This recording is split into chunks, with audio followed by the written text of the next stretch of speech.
America has always embraced new opportunities, and the arrival of our living deceased friends should be no exception.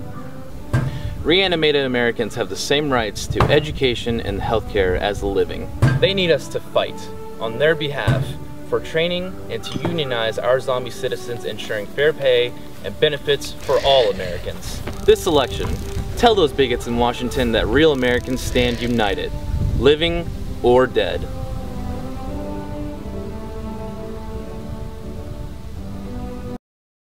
These past few years hadn't been easy on the folks that make up the backbone of America, and this recent zombie apocalypse hadn't made things any easier.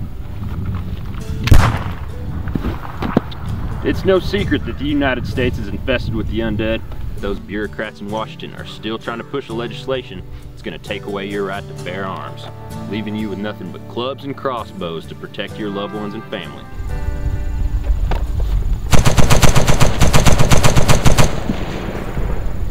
This election, vote to keep your right to the weapons you need to protect what's yours.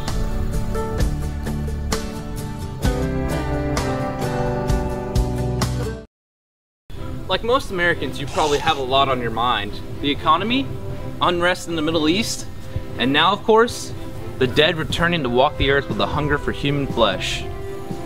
There are some who think the answer to a new zombified America is violence, hate, and segregation. Why shouldn't reanimated Americans enjoy any fewer civil rights than other citizens? I imagine an America where undead Americans can marry and then eat any other consenting adult they love, regardless of race or gender. This November, tell those backward-thinking conservatives in Washington that every American deserves the same freedom.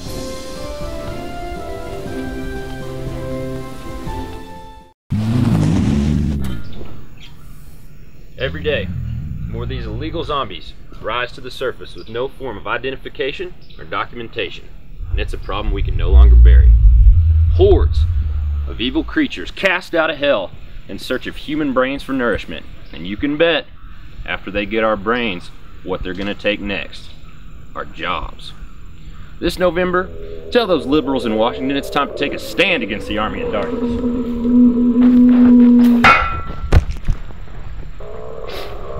You tell them American jobs for the living.